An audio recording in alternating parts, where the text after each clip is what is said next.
Allô, bonjour à tous. C'est Catherine et Natalia encore. Depuis la COP. Depuis la COP, on vous représente en tant que délégation de l'Université Laval à la COP 29 en Azerbaïdjan. Et on voulait vous partager une petite vidéo avec nos impressions, surtout parce que c'est notre dernier jour à la COP. La COP finit demain, les négociations sont en train de se dérouler, c'est la dernière ligne droite. Donc, Catherine?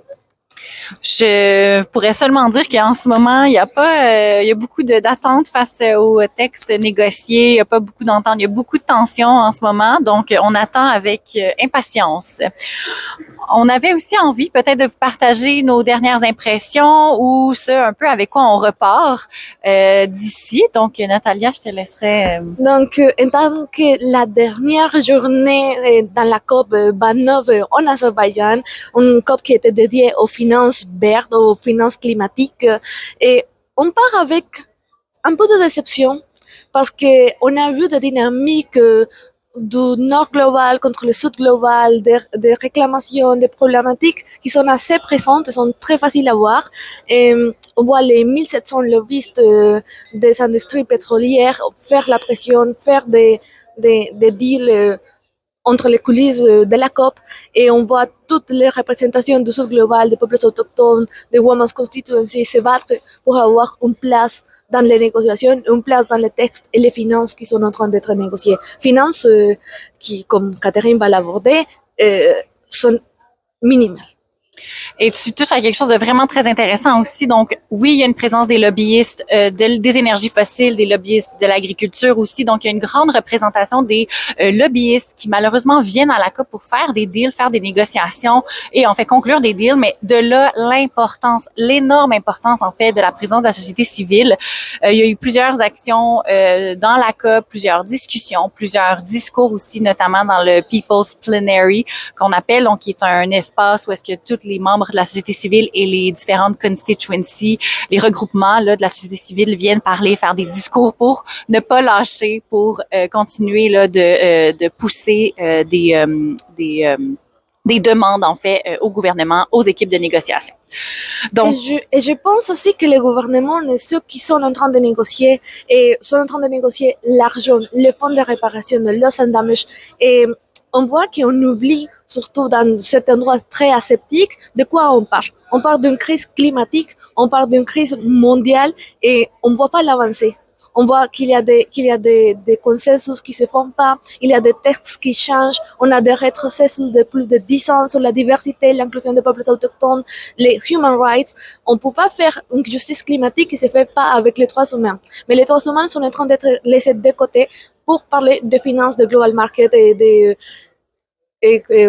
toute la dynamique de dette contre les pays du Sud, qui sont les pays qui vont souffrir le plus avec la crise climatique. Exactement, et tu parles de dette, ça fait partie des demandes aussi. Donc, un financement, on est ici pour parler de financement, mais ce qui ressort beaucoup de la société civile, des pays des dits Sud, ce qui ressort beaucoup, c'est qu'il n'y a pas d'espace pour négociation. Donc, ce qu'on demande, en fait, ce n'est pas des dettes, c'est des prêts, je veux dire, c'est plutôt des bourses ou en tout cas des grants en anglais. Donc, on fait la demande de ça au niveau de la finance. On demande aussi des trillions, not billions, aussi en matière de montant.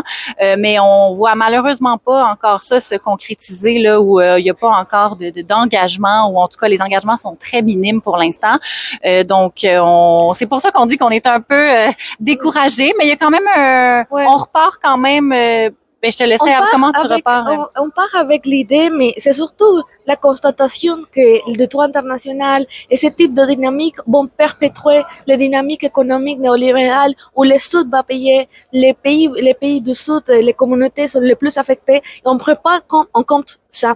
Et c'est vraiment le sentiment que toute la société civile, d'après ce qu'on a pu vivre, ressent, mais en même temps, on a eu des mobilisations gigantesques dans le cadre d'un pays qui n'est pas démocratique et qui est vraiment loin de tout ce que les communautés vivent, et des grosses mobilisations, des discours, des appels à la décolonisation, des appels à la à sortir de cette dynamique que même si on fait une transition verte, cette transition verte ne peut pas perpétuer la dynamique de colonisation des pays du Sud.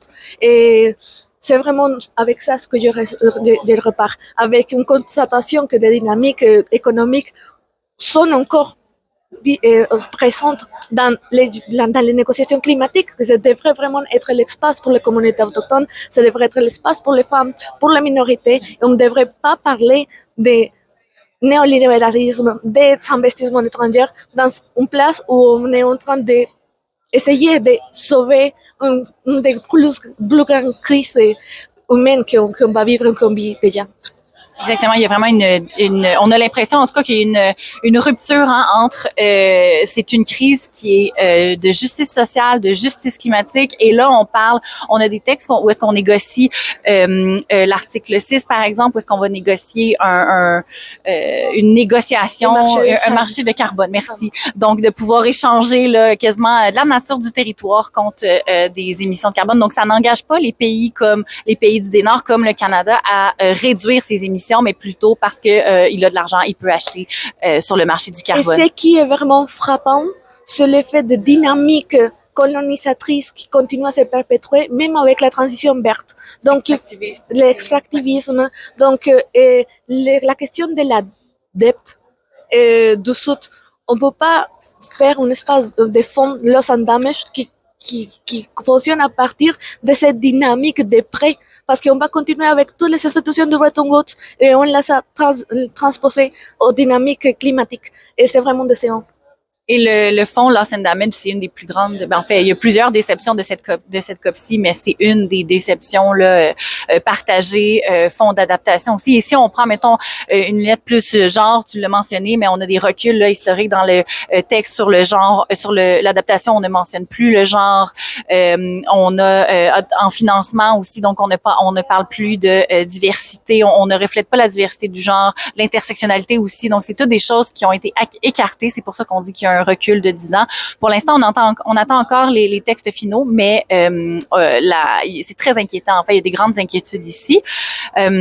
Mais je veux peut-être, en tout cas pour ma part, juste, moi je repars terminé, ou en tout cas, terminé. Je repars avec un sentiment de grande responsabilité. Moi, je suis une soi-disant Canadienne, donc je fais partie des pays qui sont dits pollueurs. Il y a beaucoup de mobilisation ici qu'on demande aux pays comme le Canada de pay up, donc de se commettre à plusieurs choses, mais notamment à pay up.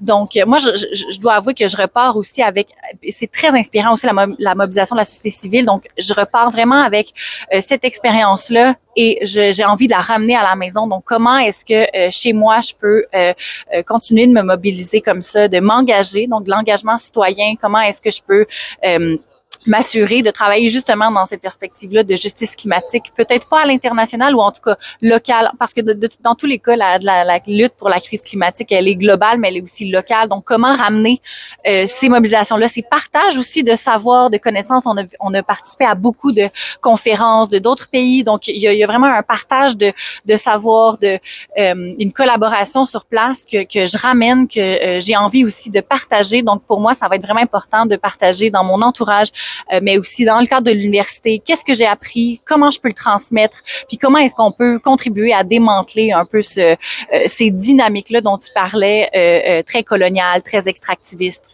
très sexistes aussi, capacitistes aussi. Donc, je reviens vraiment avec cet espoir et ce bagage-là.